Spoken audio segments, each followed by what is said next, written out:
নমস্কাৰ এই মুহূৰ্তত আহি পৰিছে ৰাতিপুৱাৰ কেইবাটাও গুৰুত্বপূৰ্ণ খবৰ। আজি হৈছে 22 আগষ্ট।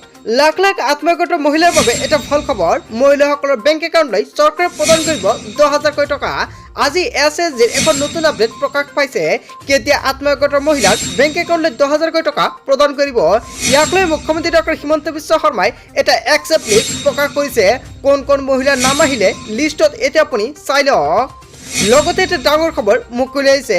পিএম কিষাণৰ প্ৰতিজন হিতাধিকাৰীৰ বাবে এটা ভাল খবৰ। লগতে নতুনকৈ ৰেচন কাৰ্ডত নাম অন্তৰ্ভুক্ত কৰিব পাৰিব। যদি আপোনাৰ ৰেচন কাৰ্ড আছে, আপোনাৰ নাম অন্তৰ্ভুক্ত কৰিবলগীয়া আছে, তেন্তে আপুনি নতুনকৈ কৰিব পাৰিব। চৰকাৰে কেইবাটাও গুৰুত্বপূৰ্ণ আপডেট প্ৰকাশ কৰিছে। গোটেই অসম তথা ভাৰতৰ বিভিন্ন প্ৰান্তৰ পৰা যুগুত হৈছে কেইবাটাও ডাঙৰ খবৰ। এনেবোৰ খবৰ নিতৌ পাই থাকিবলৈ চেনেলটি ছাবস্ক্ৰাইব কৰি ভিডিঅ'টোত এটা লাইক কৰিবলৈ নাপাহৰিব। আজিৰ আমাৰ প্ৰথম খুবেই গুৰুত্বপূৰ্ণ খবৰ হৈছে অসমবাসীৰ বাবে এটা ডাঙৰ খবৰ। আজি আত্মসহায়ক 10,000 টকা দিয়াৰ সিদ্ধান্ত। ফ্ৰম কাৰ কাৰ একচেপ্ট হ'ল এতিয়া আপুনি চাই লওক। কোন কোন মহিলাৰ বেংক একাউণ্টলৈ চৰকাৰে প্ৰদান কৰিব 10,000 কোটি টকা। লগতে কোন কোন মহিলাৰ ফৰ্মটো একচেপ্ট হৈছে এতিয়াই চাই লওক। কিয়নো চৰকাৰে আপোনাৰ বেংক একাউণ্টলৈ সোমাই দিব 10,000 কোটি টকা। আত্মসহায়কৰ ফৰ্মসমূহ যিসকলে জমা কৰিছে তেওঁলোকৰ ফৰ্ম ভেৰিফাই কৰা হ'ল। ভেৰিফাই কৰাৰ পিছত পোৰ্টেলত নাম অন্তৰ্ভুক্ত কৰি আছে অসম চৰকাৰে। যদি আপোনাৰ আত্মসহায়কৰ ফৰ্মটো ভেৰিফাই হৈছে তেন্তে আপোনাৰ মোবাইল যোগে SMS প্ৰেৰণ কৰা হৈছে। আৰু এতিয়া চৰকাৰে যিসকল মহিলাৰ নামটো ভেৰিফাই হৈছে আৰু ভেৰিফাই হোৱাৰ পিছতে কিন্তু পোৰ্টেলত অন্তৰ্ভুক্ত কৰি আছে চৰকাৰে। আত্মসহায়কৰ সকলো মহিলাৰ বেংক একাউণ্টত পোনপটীয়াকৈ 10,000 কোটি টকা জমা কৰি দিয়াৰ কথা ঘোষণা কৰিছে আজি অসমৰ মুখ্যমন্ত্ৰী ডক্টৰ হিমন্ত বিশ্ব শৰ্মাই। দুখৰ খবৰ যে লাখ লাখ মহিলা আত্মসহায়কৰ 10,000 টকা নাপাব। কোন কোন মহিলাৰ একাউণ্টত 10,000 কোটি টকা নাপাব সম্পূৰ্ণকৈ জানি লওক। কিয়নো কোনো মহিলাই চৰকাৰে বান্ধি দিয়া নিয়ম ভংগ কৰিলে তেন্তে লাভ নকৰিব 10,000 কোটি টকা। লগতে চৰকাৰে কেইবাটাও গুৰুত্বপূৰ্ণ নিয়মো বান্ধি দিছে। এইকেইটা নিয়ম যিসকল মহিলাই মনা নাই সেইসকল মহিলাই নাপাব 10,000 কোটি টকা। চৰকাৰে এই 10টা নিয়ম আপুনি যদি নামানে তেনে ক্ষেত্ৰত কিন্তু 10,000 কোটি টকা নাপাব। চৰকাৰে এই 10,000 টকা পোৱাৰ পিছত যিসকল মহিলাই এই 10,000 টকাৰে ভাল ব্যৱহাৰ কৰিব সেইসকলক চৰকাৰে প্ৰদান কৰিব আকৌ 10,000 টকাৰ পৰিৱৰ্তে 25,000 কোটি টকা প্ৰদান কৰিব। আৰু তেওঁলোকক আকৌ 25,000 টকাকৈ দিব। এই অসমৰ মুখ্যমন্ত্ৰী ডক্টৰ হিমন্ত বিশ্ব শৰ্মাই ডাঙৰ মন্তব্য কৰিছে।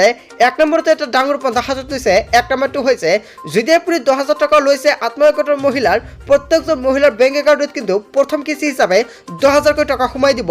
আৰু সেই টকাৰে আপুনি ভাল ব্যৱহাৰ কৰে তেনে ক্ষেত্ৰত কিন্তু পৰৱৰ্তী কিস্তিত আপুনি 25,000 টকা লাভ কৰিব। যদি কোনো মহিলাই এই টকালৈ কোনো ব্যৱহাৰ নকৰে তেন্তে সেইসকল মহিলাই উভতাই দিব লাগিব টকাখিনি। কাৰ কাৰ ফৰ্ম একচেপ্ট কৰিব এতিয়া আপুনি চাই লওক। এক নম্বৰত কোৱা হৈছে DBT লিংক থকা বেংক একাউণ্ট। যদি আপোনাৰ বেংক একাউণ্টৰ লগত DBT লিংক আছে তেনে ক্ষেত্ৰত আপোনাৰ বেংক একাউণ্টলৈ 10,000 কোটি টকা প্ৰদান কৰিব। 2 নম্বৰত উল্লেখ কৰিছে গছপুলিৰ ফটো দিয়া।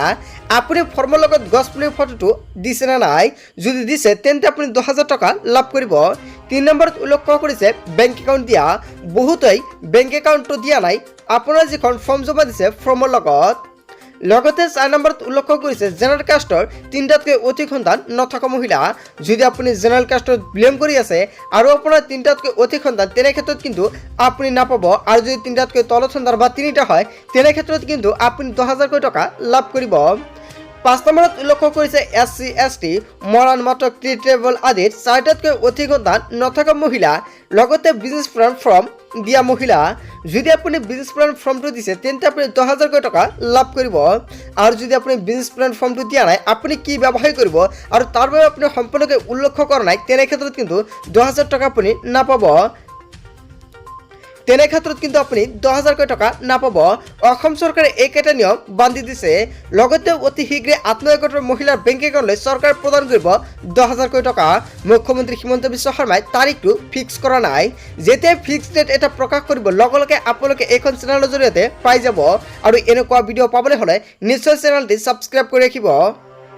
তাৰপিছত অসমবাসী ৰাজ্যিক জনসমৰ 2 নম্বৰটো খুবেই গুৰুত্বপূৰ্ণ খবৰ। লগতে এটা ডাঙৰ খবৰ, আপোনাৰ ৰেচন কাৰ্ড আছে নেকি তেন্তে আপোনাৰ বাবে এটা ভাল খবৰ। কিয়নো চৰকাৰে আজি এটা ডাঙৰ আপডেট প্ৰকাশ কৰিছে। ৰেচন কাৰ্ড থকা প্ৰতিজন ব্যক্তিৰ বাবে এটা ভাল খবৰ। ৰেচন কাৰ্ড থকা প্ৰতিজন ব্যক্তিৰ বাবে চৰকাৰে কি এটা ভাল খবৰ মুকলি দিছে নিশ্চয় সম্পূৰ্ণকৈ জানিব পাৰিব। যিসকল ব্যক্তিৰ ৰেচন কাৰ্ড আছে শীঘ্ৰে নাম অন্তৰ্ভুক্ত কৰিব পাৰিব ৰেচন কাৰ্ডত। যদি আপোনাৰ ৰেচন কাৰ্ড আছে আৰু আপোনাৰ এজন বা দুজন ব্যক্তিৰ নাম বাদ পৰিছে আপোনাৰ পৰিয়ালৰ পৰা, তেনে ক্ষেত্ৰত আপুনি নতুনকৈ অন্তৰ্ভুক্ত কৰিব পাৰিব। আজি এটা ডাঙৰ মন্তব্য কৰিছে মন্ত্ৰী ৰঞ্জিত কুমাৰ দাসে। ডাটা এন্ট্ৰি অপাৰেটৰৰ বাবে বাদ পৰিল বহু লোকৰ নাম, আৰু ডাটা এন্ট্ৰি অপাৰেটৰৰ বাবে বহুতো এটা পৰিয়ালৰ পৰা দুজন বা তিনিজন ব্যক্তিৰ নাম কৰ্তন কৰা হৈছে। আপোনাৰ নামটো বাদ পৰিছে নে নাই নিশ্চয় কমেণ্ট কৰি জনাব। যদি বাদ পৰিছে তেনে ক্ষেত্ৰত আপুনি নতুনকৈ এতিয়া অন্তৰ্ভুক্ত কৰিব পাৰিব। নাম নথকা সদস্যৰ অন্তৰ্ভুক্তিৰ বাবে চলি আছে বিশেষ অভিযান। ইয়াৰ বাবে দাখিল কৰিব লাগিব নতুন প্ৰপত্ৰ। হয়, আপুনি ঠিকেই শুনিছে, নতুনকৈ আপুনি নাম অন্তৰ্ভুক্ত কৰিবলৈ হ'লে আপোনাৰ নতুনকৈ প্ৰপত্ৰ আবেদন কৰিব লাগিব, লগতে জমা দিব লাগিব। পঞ্চায়তৰ জৰিয়তে দাখিল কৰিব লাগিব এই প্ৰপত্ৰসমূহ। যিসকল লোকৰ নাম এতিয়াও অন্তৰ্ভুক্ত হোৱা নাই তেওঁলোকৰ তালিকাত প্ৰস্তুত কৰি আছে চৰকাৰে। আপোনাৰ নাম যদি বাদ পৰিছে তেনে ক্ষেত্ৰত আপোনাৰ নাম সম্পূৰ্ণকৈ তালিকা প্ৰস্তুত কৰি আছে। যদি আপোনাৰ নামটো বাদ পৰিছে তেনে ক্ষেত্ৰত আপুনি পঞ্চায়তৰ জৰিয়তে দাখিল কৰিব পাৰিব প্ৰপত্ৰ।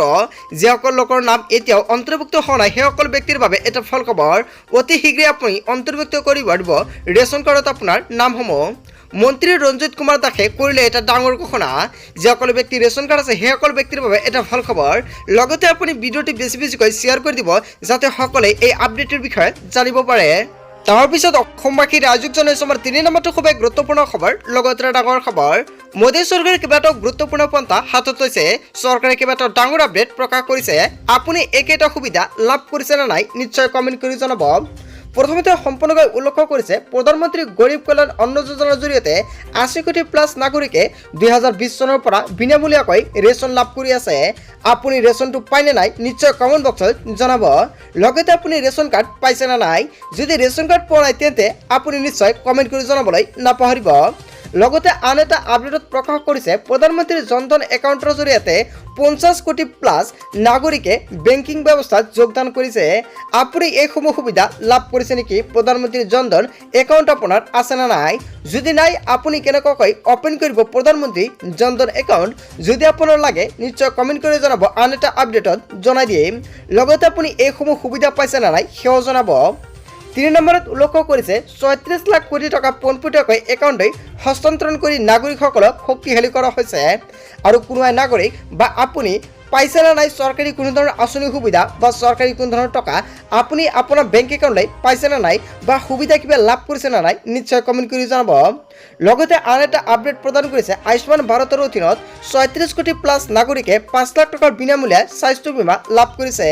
আপুনি স্বাস্থ্য বীমা আয়ুষ্মানৰ জৰিয়তে সেইখন কাৰ্ড লাভ কৰিছে নে নাই, বা প্ৰধানমন্ত্ৰী যিখন আয়ুষ্মান কাৰ্ড প্ৰদান কৰিছে সেইখন কাৰ্ডৰ সুবিধা যদি লাভ কৰিছে নিশ্চয় কমেণ্ট কৰি জনাব।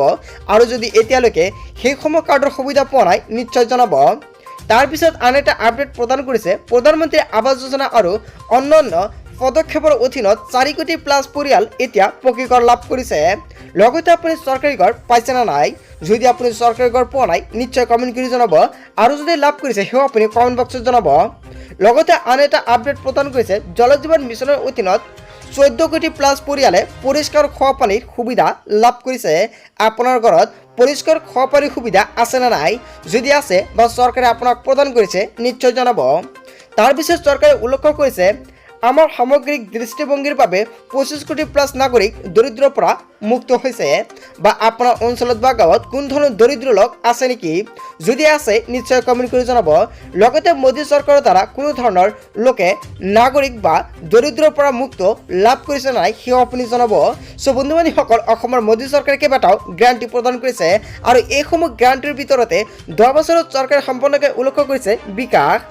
আৰু 10 বছৰৰ বাবে চৰকাৰে এইকেইটা উন্নয়ন কৰিছে। আপোনাৰ অঞ্চলত এইকেইটা উন্নয়ন হৈছে নে নাই, যদি হৈছে নিশ্চয় কমেণ্ট কৰি জনাব। ইয়াৰ মোদীৰ গ্যাৰাণ্টি বুলি কৈছিলে মোদী চৰকাৰে। চ' বন্ধু বান্ধৱীসকল, গোটেই অসম তথা ভাৰতৰ বিভিন্ন প্ৰান্তৰ পৰা যুগুত হৈছে কেইবাটাও ডাঙৰ খবৰ। এনেবোৰ খবৰ নিতৌ পাই থাকিবলৈ চেনেলটি ছাবস্ক্ৰাইব কৰি ভিডিঅ'ত এটা লাইক কৰিবলৈ নাপাহৰিব। চ' থেংক ইউ ফৰ ৱাচিং ফুল ভিডিঅ'।